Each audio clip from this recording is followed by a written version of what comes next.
at from chapter 5 through chapter 7. If you get there quickly, Matthew chapter 5, chapter 7, verse 21 through 24.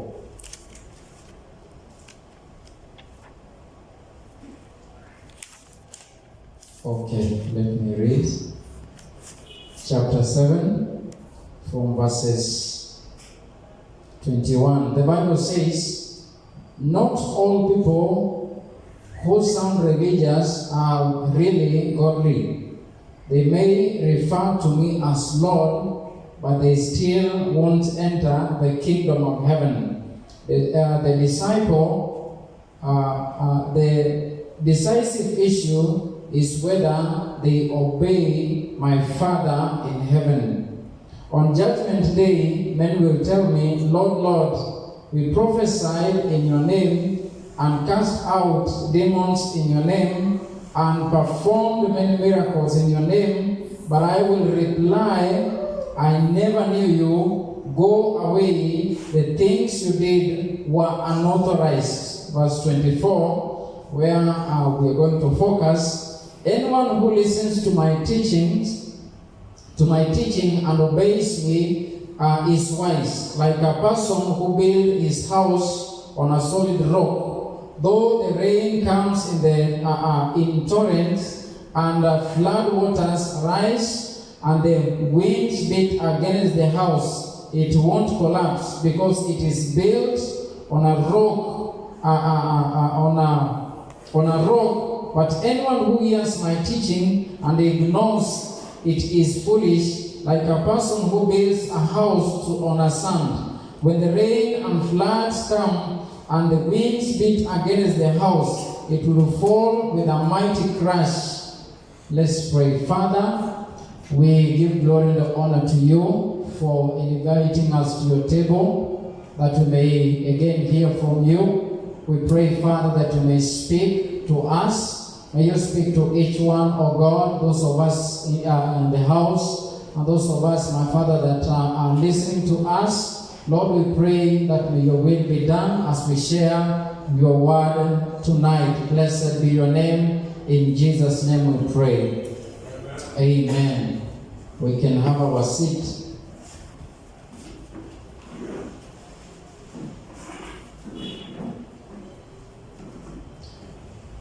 Building our faith on a solid foundation.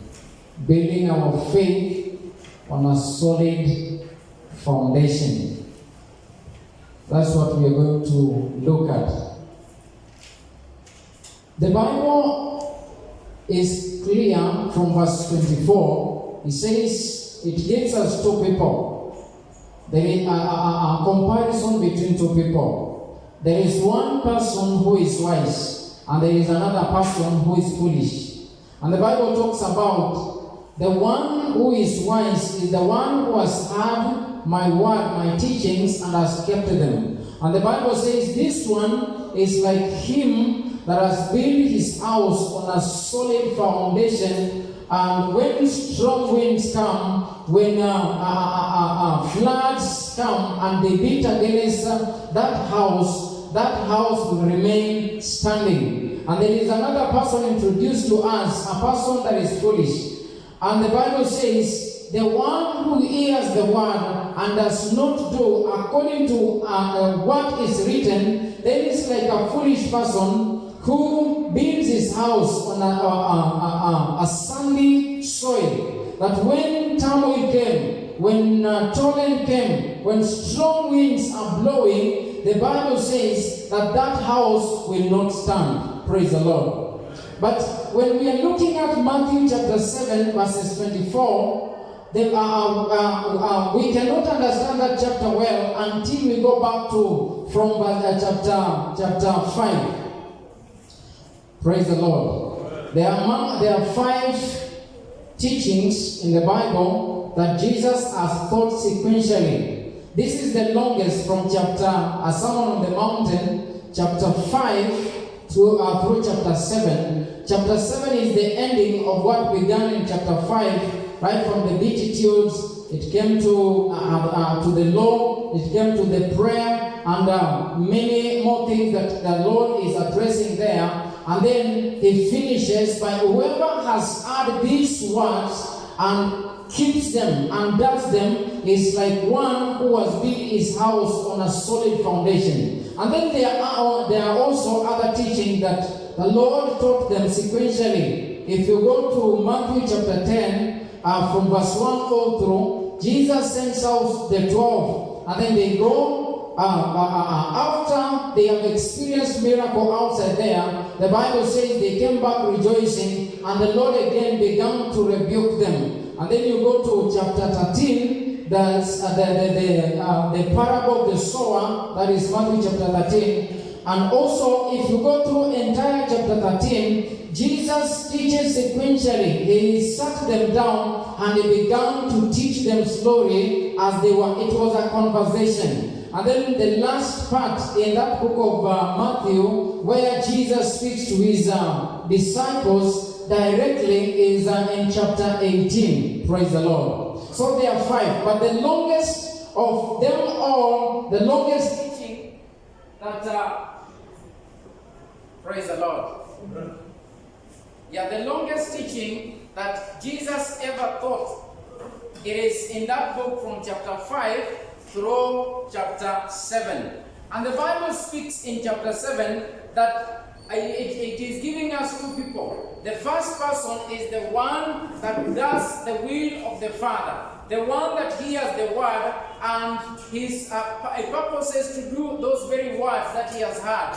That person, the Bible says, is like a wise builder who has built his house on a rocky foundation. That will, when times of toil come and strong winds come, that house will not fall. And then he also speaks of the other person that has built his house on a sandy soil. Now, that one has been given to us, but it is the conclusion of what Jesus has been speaking. You know, we understand from Matthew chapter 5, it speaks about the Beatitudes. I want us to read there, chapter 5 from verse 2. The Bible says, this is what he taught them. Verse 3, God blesses those who realize their need for him. I'm reading from NLT, New Living Translation. God blesses those who realize their need for him, for the kingdom of heaven is given to them. God blesses those who mourn, for they will be comforted. And then verse 5, God blesses those who are gentle and lowly, for the whole earth will belong to them. And then God blesses those who are hungry and thirsty for justice, for they will receive it in full. Verse 7, God blesses those who are merciful, for they will be shown mercy. Verses 8, God blesses those whose hearts are pure, for they will see God. And God blesses those who work for peace, for they will be called the children of God. Praise the Lord. Amen. If you read through, you will realize a few things. It begins with the Christian character.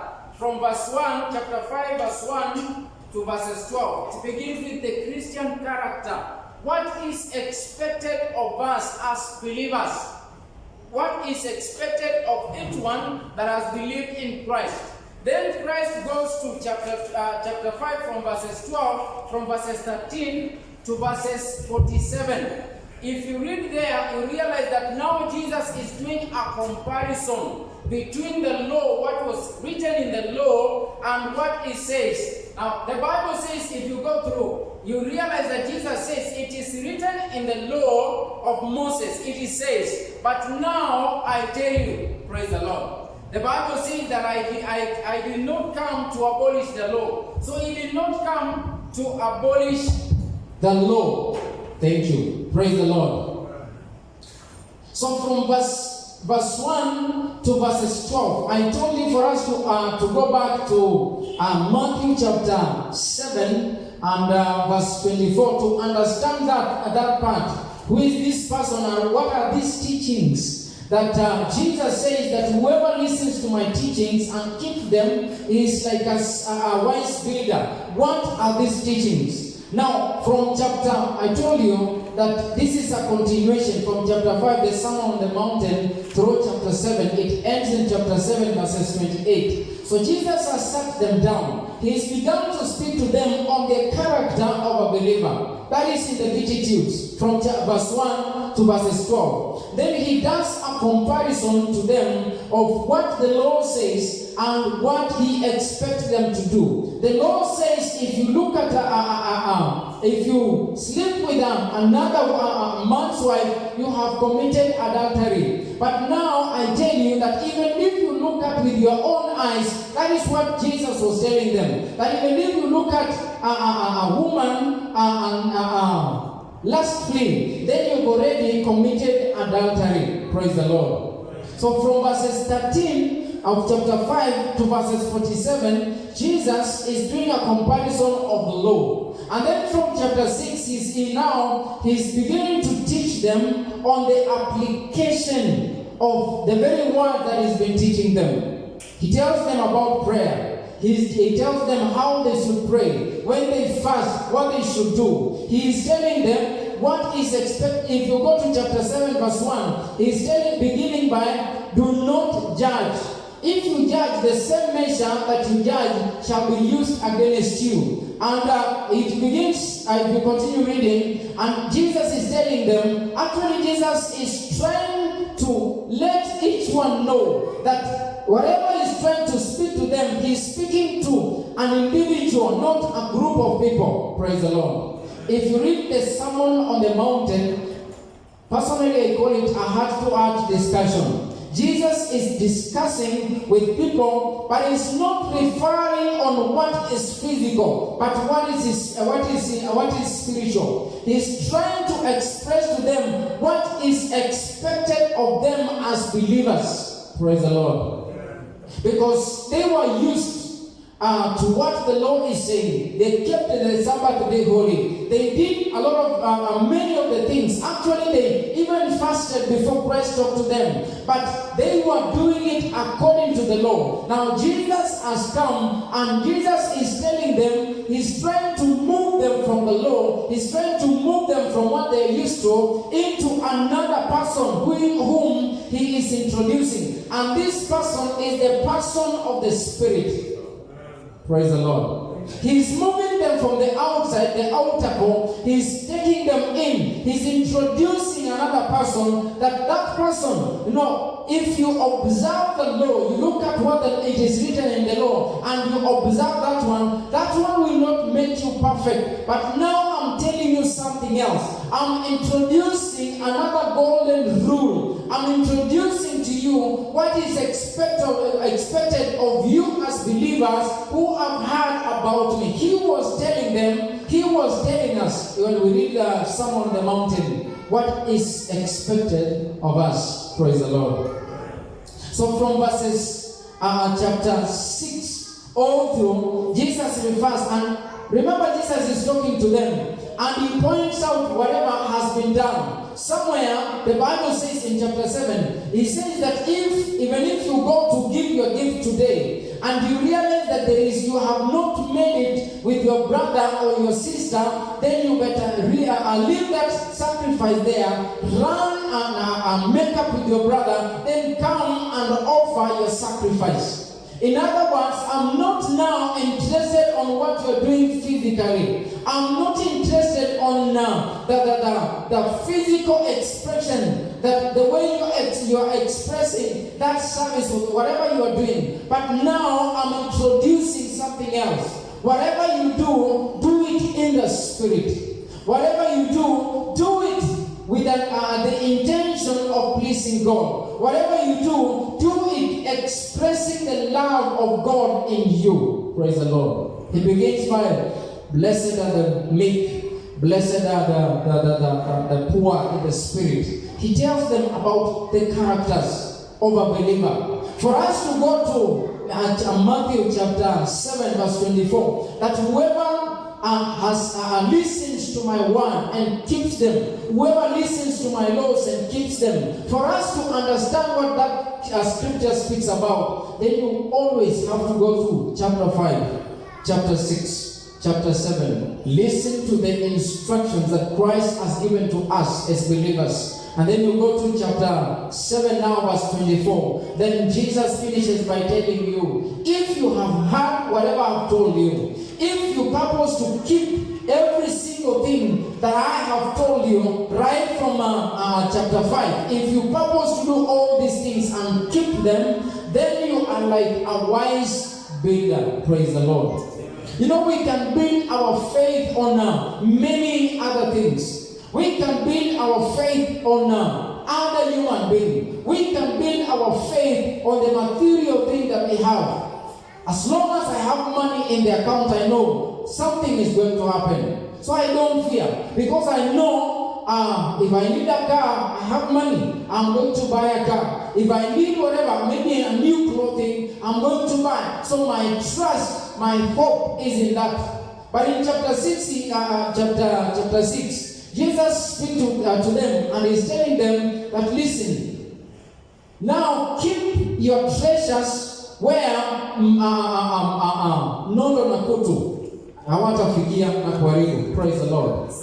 You keep your treasures now, and the Bible says that where your heart is, there, where your treasure is, there your heart is. Now he's telling them, apart from investing on the physical, apart from investing on what we can see. Remember, he's rebuked the Pharisees. He tells them, I know your habit. You love going to the synagogues and praying so that in the public, so that people can look at you and give a compliment. And he tells them, but you, I tell them when you pray, go into the closet, and even tell them that if you're fasting, don't make people know that you're doing it, but do it this way. Make sure that you wash your face. Make sure that you are clean. Don't look like you are suffering, because you are doing it is an inward expression. Praise the Lord.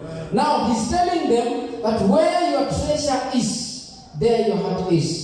So keep your treasure on the heavenly, keep all your wealth on the heavenly treasures, where more and will not come and destroy it. Now Jesus is moving us, or moving them from the physical man to the spiritual man, and he's telling them that whatever you do, do it in my honor. Do it in my respect. Do it with an inward expression of that love that you felt, that sacrifice that you appreciate, the sacrifice that Christ is going to make, the sacrifice of receiving salvation, the sacrifice of God sending His only Son to die for you. Now, whatever you do, do it as an inward expression. Praise the Lord. So when he says about these two people, from verse 21, he begins to say that, verse 21, not all people who sound religious, not everybody who calls me Lord, Lord, will see heaven or will enter the kingdom, but only those who do my will. Praise the Lord. John chapter 5 verses 19, Jesus says, the Son can do nothing except what he sees his Father do. So the Son can do nothing except what he sees his Father do.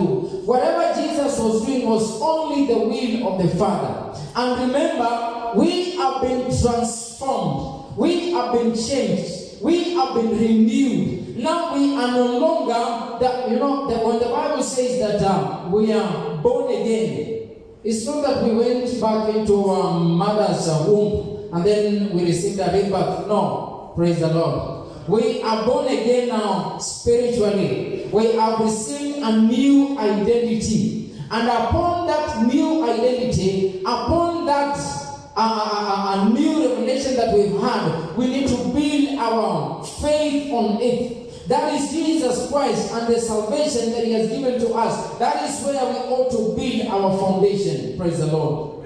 So every single thing that you're doing, you need to understand that now we need to build it on the foundation of the Word of God.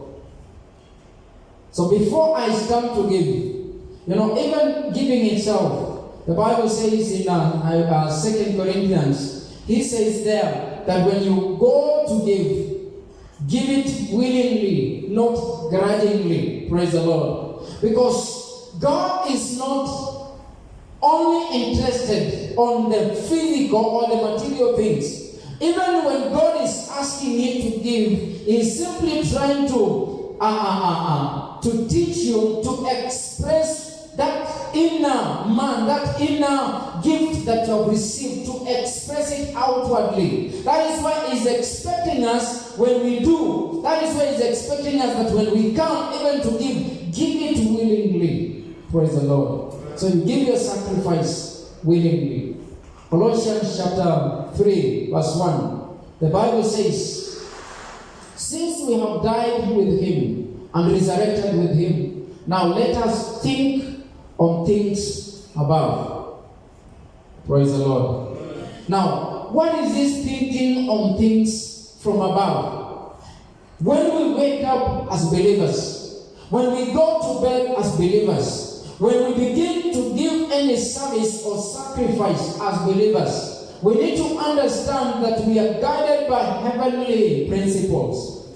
So if the Bible says no, however sweet it is, for the honor of my God, because I want to build my house on this solid foundation by doing the will of the Father, then I ought to do only what I see my Father do. Praise the Lord.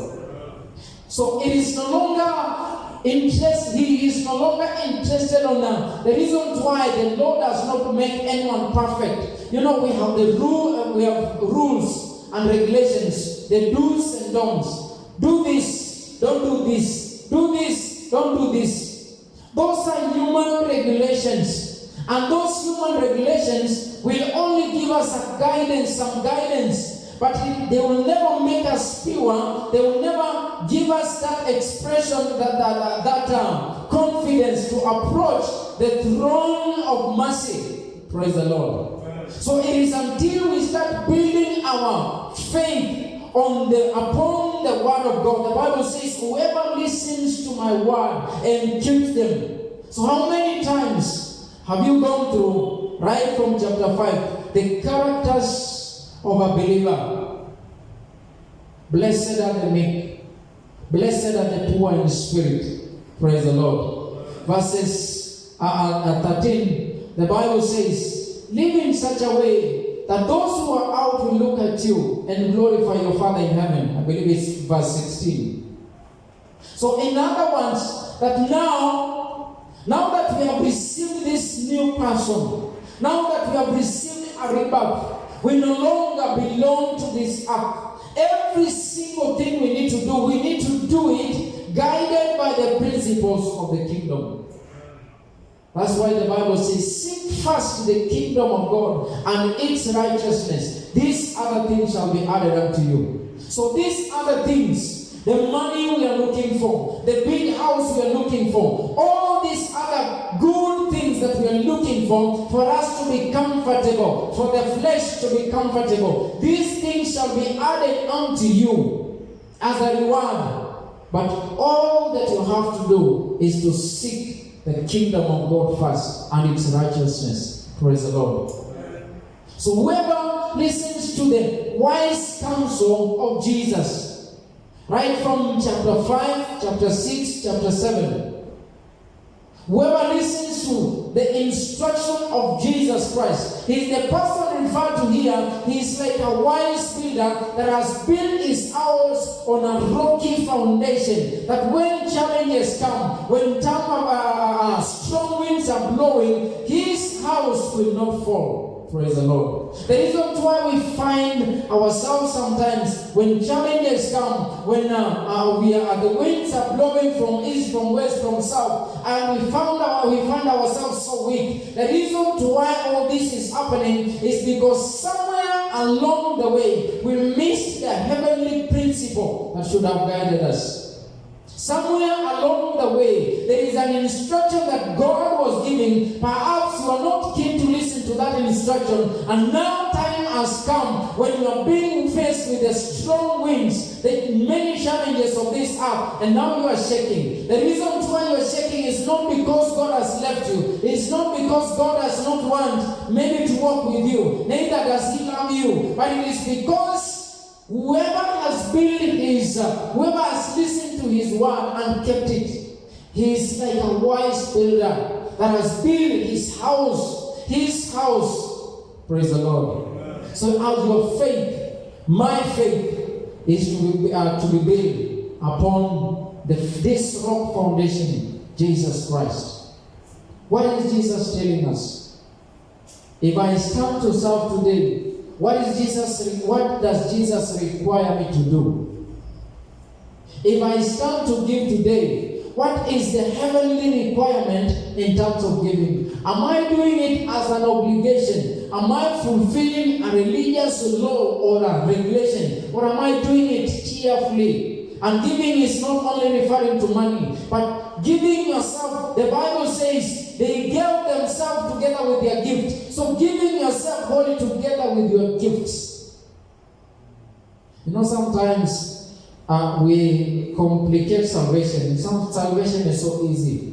We have the power of the Holy Spirit in us to lead us and guide us and tell us what we are supposed to do. Yesterday, I had a voice speak to me that you need to go somewhere and take some time. I didn't know, so I left the house, went somewhere, and I sat with my Bible. And I told the Holy Spirit, now here I am. Tell me, what should I do now that you said go? Then He gave me this word, Matthew chapter 24. And that is when I began to study that verse. And definitely I knew I was going to minister somewhere. So I was surprised when I'm told that I'm coming to minister. Praise the Lord. So I'm giving you this one to tell you that Christ is so close to us than we think. His voice is so loud that He speaks every second. As long as you're willing, don't say, where will I get this from? How will I hear His voice? He's so willing to express Himself, to speak to you, whatever you're supposed to do. As long as your heart is panting for the kingdom. As long as your heart is panting for kingdom matters. You want to please heavens in everything that you're doing. Praise the Lord. So building our faith on this rock foundation simply means going back to the foundation of the Word. What is God telling us? The Bible says in Psalms chapter 1 verse 1, blessed is the man that walks not in the counsel of the ungodly, nor sits together with scoffers. But the Bible says, but his delight is in the doing of the will of God, meditating upon the laws of God. The Bible says he meditates upon the law day and night. And this is the one that flourishes. It's like a tree that is planted by the river. Every time. So, however much I pray for you, however much I speak the word from the Lord upon your life, that word from the Lord needs a landing. Praise the Lord. That word from the Lord, yes, God has spoken. And sometimes we say we are waiting upon God, but sometimes God is waiting upon us. Why? Because God spoke, but He did not find people that are strongly and solidly built. People like Habakkuk would say, yes, Lord, you have spoken. I will rise up onto my watchtower, and I will keep watch until this thing comes to pass. It says, a vision may tarry, but surely steadily it will come to pass. Wait patiently. So whatever Habakkuk did was to rise into the watchtower, and he kept watching on the promise of God. Praise the Lord. So sometimes God speaks, and that word will never come to pass, or it is so delayed. Why? Because when the word was coming, it did not find a solid landing. Remember this, the story of the seed, the parable in chapter 13, verse 1. If you go through the parable of the seed and the sower, some seed fell along the road, and the birds came and took away. And some seed fell within thorns, and when they were growing up, they were squeezed by thorns, so they didn't do well until those seeds that were that fell on a fertile ground. Those seeds are the one that will yield fruits. So it means that yes, a seed may be planted in you. God may speak a word. God may direct you. God may say this and this is going to happen at this particular time. But sometimes we may miss that unless we are build our faith on this strong foundation. Praise the Lord. So Habakkuk kept on watching. And he said that I will rise unto my watchtower, and I will keep watching. Praise the Lord. Many of the people in the Bible, God is so faithful. So faithful. His faith, women can change. We can speak a word and tomorrow we are speaking something else. But that is not God. God is so faithful. Whatever he says, he follows it. The Bible says he follows his word in order to perform it. Only that sometimes he finds people that are not solidly founded. Remember chapter 5 verse 1 speaks of the Christian character. Do I possess those Christian Christ-like characters? Am I humble? Am I meek? Praise the Lord. Am I poor in the spirit? Am I longing every single day to feed myself with the word of God that I'm on this strong foundation? Is the kingdom taking more priority? Is the kingdom become a matter of priority over other things that I'm doing? Or ni kuomba saa zile naenda kulala na maybe saa zile ninaamka. Praise the Lord. So it is upon us. The Bible says, blessed is this man that hears my word and keeps them. He is like a man, a wise builder that has built his house on a sand, on a rocky foundation. So before we experience God's breakthrough, before we experience many challenges that are thrown towards us, before we experience all these things, our business in the meantime is to build our faith on the word of God. What is God saying? What is he saying? Before I start to do whatever I'm doing, what is God saying? What is the requirement of the kingdom in regard to that matter? Praise the Lord. That is what will reward me. The Bible says those who wanted to please man, they have already received their reward. But for you and me, that will do whatever we are doing according to the word of God, then we are firmly founded. If Christ comes today with his word, if Christ directs any word towards your life today, that word will find a strong foundation that will produce fruit. The reason why some people move at speed and others stay in one place for a long time is because maybe one does the will of God haphazardly. He picks what is more conducive to him and he only does that. And whatever he feels like, this one I'm leaving for somebody else, so he leaves that one. But my prayer this evening, my prayer for each one of us, before we talk about this strong house that is founded on a strong foundation, Let's go back to chapter 5. Read on the character.